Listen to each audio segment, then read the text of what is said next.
کہ نبی پاک صلی اللہ علیہ وآلہ وسلم نے ارشاد فرمایا جو شخص کسی حرام کام پر قادر ہو یعنی کرنے پر قدرت رکھتا ہو پھر اسے صرف اللہ پاک کے خوف کی وجہ سے چھوڑ دے تو اللہ پاک آخرت سے پہلے دنیا میں جلد اس کا ایسا بدل عطا فرماتا ہے جو اس حرام کام سے بہتر ہو. چھوڑنا اللہ کے لیے، چھوڑنا اللہ پاک کے لیے، کہ جو چھوڑنا للہیت پر مبنی ہو، اللہ کے لیے ہو، اللہ کی رضا کے لیے ہو، اس کی بارگاہ سے ثواب حاصل کرنے کے لیے ہمیں گناہ چھوڑنا ہے. ایک اور حدیث سنیے. حضرت ابو امامہ رضی اللہ تعالی عنہ سے مروی ہے، پیارے آقا صلی اللہ تعالی علیہ وسلم نے ارشاد فرمایا جس شخص کو کسی عورت نے برائی کی دعوت دی، برائی کی دعوت دی اور وہ محض صرف اللہ پاک کے خوف کی وجہ سے اس سے باز رہا تو قیامت کے دن اللہ تعالیٰ اسے عرش کے سائے میں جگہ عطا فرمائے گا. کیا سوچو تو صحیح، کیا رکھا اس گناہ کی لذت میں. حضور کہتے ہیں نا کہ لذت کے لیے گناہ نہ کر، لذت ختم ہو جائے گی، گناہ رہ جائے گا. اور تکلیف کی وجہ سے نیکی نہ چھوڑ، تکلیف ختم ہو جائے گی، نیکی رہ جائے گی. کتنی بڑی یہ اللہ پاک کی بارگاہ سے انعام مل رہا ہے کہ اللہ پاک اپنے عرش کے سائے میں جگہ عطا فرمائے. قیامت کے دن اللہ کے عرش کے سائے کے سوا کوئی سایہ نہ ہوگا، سورج سوا میل پر آگ برسا رہا ہوگا. خوش نصیب ہوگا وہ رب کا بندہ کہ جس سے اللہ پاک قیامت کے دن اپنے عرش کے سائے میں جگہ عطا فرما دے. ہائے ہائے ہائے، کتنی نصیبوں کی بات ہوگی جس سے عرش کے سائے میں جگہ مل جائے. یہ گناہ چھوڑنے کا جو ثواب ہے نا، یہ اللہ کرے ہماری سمجھ میں آ جائے. ہم بس گناہ کا موقع ملنا چاہیے. بدقسمتی ہماری تو بس عجیب ہم ہو گئے، گناہ کا موقع ملنا چاہیے. ارے یار چل بس چل یار، گناہ کا موقع ملنا چاہیے. اب پبلک میں تو نہیں ملا کیونکہ لوگوں کے ڈر سے گناہ سے بچتا ہے بندہ کہ یار یہ دیکھ لے گا، وہ دیکھ لے گا، یہ کر، اس کو پتہ چل جائے گا، اس کو پتہ چلے گا. ہم میں سے ایک تعداد ایسی ہوتی ہے جسے گناہ کی لت نہیں جاتی. معافی چاہتا ہوں میں، گناہوں کی لت پڑی ہوئی ہے.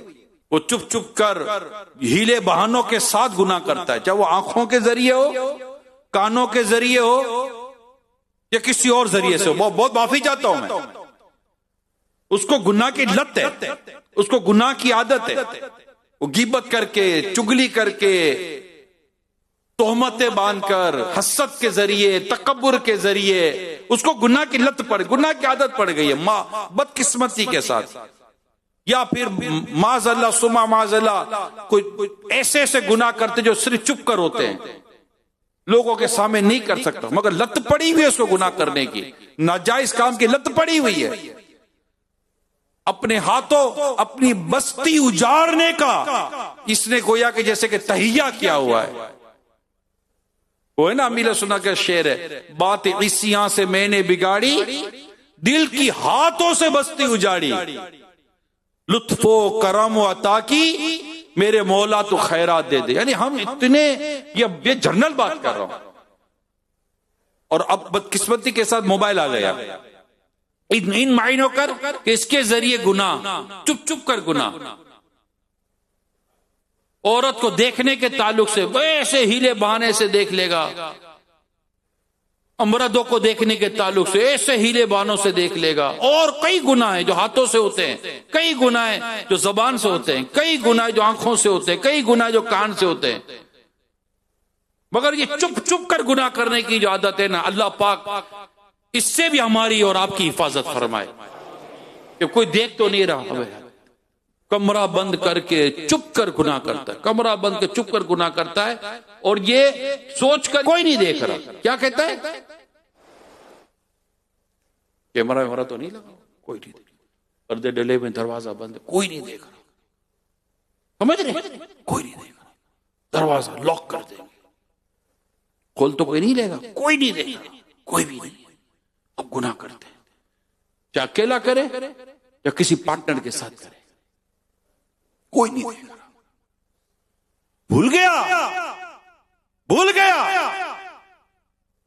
ہمارا رب دیکھ رہا ہے، اللہ دیکھ رہا ہے، سزا دینے والا دیکھ رہا ہے، گناہ پر گرفت فرمانے والا دیکھ رہا ہے، عزت و ذلت جس کے دستے قدرت نے وہ دیکھ رہا ہے، زندگی اور موت کا جو مالک ہے وہ دیکھ رہا ہے، جس نے منع کیا ہے وہ دیکھ رہا ہے، اور تو ادھر ادھر دیکھ کر یہ کہتا ہے کہ کوئی نہیں دیکھ رہا۔ تجھے کیا ہو گیا ہے؟ تو کیوں بھول جاتا ہے اللہ دیکھ رہا ہے، اللہ دیکھ رہا ہے، جو پکڑ کرنے والا ہے، اگر وہ پکڑے تو کوئی چھڑا نہیں سکتا، کوئی وہ پکڑے تو کوئی چھڑا نہیں سکتا۔ بندہ 1000 پردوں میں چھپ کر گناہ کرے، اللہ پاک چاہے تو اس کے گناہ کو سر عام لے آئے، کوئی 1000 پردوں میں چھپ کر نیکی کرے، اللہ چاہے تو اس کو نیکی کو سر عام لے آئے، تو کیسے کہتا ہے کہ کوئی نہیں دیکھ رہا؟ چھپ کے لو سے کیے جس کے گناہ،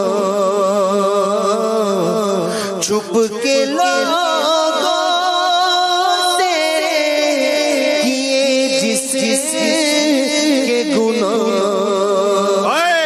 وہ خبردار